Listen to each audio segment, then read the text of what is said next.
बिस्मिल्लाहिर्रहमानिर्रहीम।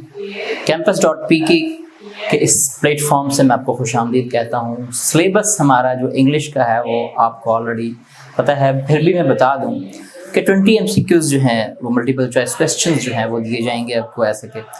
और इसके साथ साथ जो आपने करना है वो ये है, वोकैबुलरी शीट जो प्रोवाइड की गई है PMC की जानिब से वो प्रिपेयर करनी है।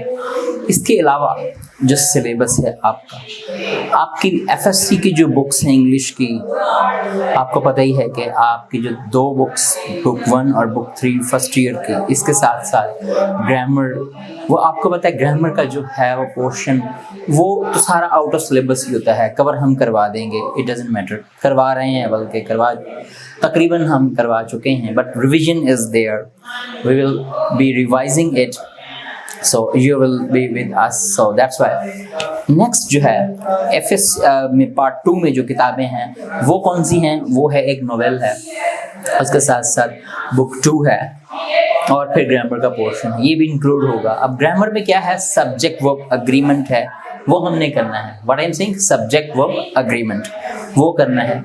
इसके साथ साथ जो टेंसेस की स्पॉट द एरर है कि गलती कहाँ पर है, एरर कहाँ पर है, वो हमने स्पॉट द एरर, एक सेंटेंस दे दिया जाएगा आपको और उस सेंटेंस में एक करेक्शन जो है वो आपने फाइंड आउट करनी है कि यहाँ पर करेक्शन है, ABC 4 सेक्शन में से उस सेंटेंस के जो पीसेस, जो फ्रेगमेंट्स होंगे वो 4 पे डिवाइडेड होंगे और एक में एरर होगा, वो होगा स्पॉट द एरर। एक तो ये है, और जो सबसे पहला जो क्वेश्चन होगा वो होगा चूज द बेस्ट ऑप्शन। अब चूज द बेस्ट ऑप्शन में क्या है, एंटोनिम आ सकते हैं, सिनोनिम आ सकते हैं, फिल इन द ब्लैंक्स आ सकता है, प्रीपोजिशन आ सकती है, इवन के ग्रामर का कोई भी पार्ट और आपकी बुक्स में से कोई भी part, it will be taken and you will be given for this examination of PMC, is it?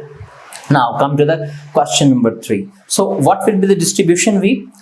तो डिस्ट्रीब्यूशन जो उन्होंने की हुई है वो कुछ यूं है कि क्वेश्चन नंबर 1 जो है, ठीक है, उसके जो हैं वो 6 हैं, फिर उसके बाद क्वेश्चन नंबर 1 उसमें है चूज द बेस्ट ऑप्शन।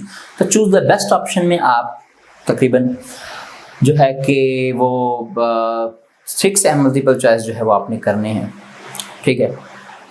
इसी तरीके से बाद आपका आ जाता है स्पॉट द एरर। अब स्पॉट द एरर 7 हो गए, ठीक है, तो ये आपने करना है। फिर उसके बाद आ जाता है 6, ठीक है। तो इस तरीके से आपने इसको सॉल्व करना है। और अब जो आखिरी जो क्वेश्चन होगा आपका वो कौन सा होगा, वो है आपका 4 ऑप्शन जो आपने ऑलरेडी देखा होगा, आपने किए हुए हैं। वो कहाँ किए हुए हैं, वो इंटरमीडिएट के पार्ट 2 के जो पेपर है इंग्लिश का, उसमें मल्टीपल चॉइस का जो 20 मार्क्स का जो आखिरी क्वेश्चन आता है कि 4 ऑप्शन ABC दिए गए होते हैं और उसमें एक सेंटेंस जो है वो करेक्ट होता है, वो है चूज द करेक्ट ऑप्शन, ठीक है। तो आपने वो चूज द करेक्ट ऑप्शन वो करना है, ठीक है। तो इस तरीके से आप अपना जो सवाल है वो हल कर रहे होंगे। तो 20 मार्क्स का जो क्वेश्चन है ये डिस्ट्रीब्यूट जो है किया जाएगा, इसको डिवाइड किया जाएगा डिफरेंट 3 सेक्शंस में, ठीक है। और ये इस पे भी न रहिएगा, जो ग्रामर का पार्ट है वो कहीं से भी आ सकता है।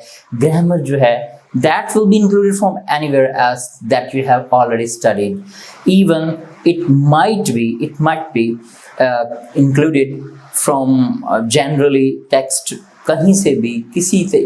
ये इसका कोई फॉर्मेट नहीं है कि अगर वो कह देता है कि ये जो टेंस है ये मिसाल के तौर पर अगर वो एक टेंस में करेक्शन जो है वो दे देता है और वो ABC ऑप्शन पर बेस्ड करता है, तो फिर आपको वहाँ पर ट्रेस आउट करना पड़ेगा कि ये इसकी करेक्शन ये है।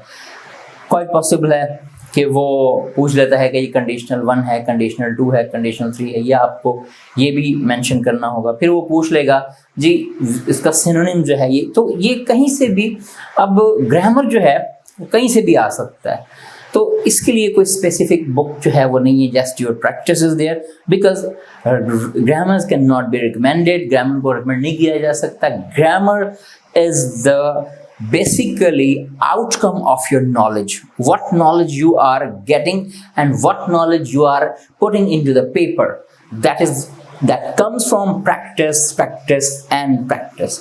So that's why what you have to do, this you have to do with practice. तो practice से ये चीज़ आएगी।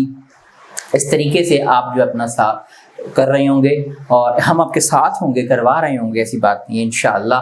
तो इसकी प्रैक्टिस भी होती रहेगी। तो 20 मार्क्स का जो क्वेश्चन है, ठीक है, 20 MCQs होंगे आपके।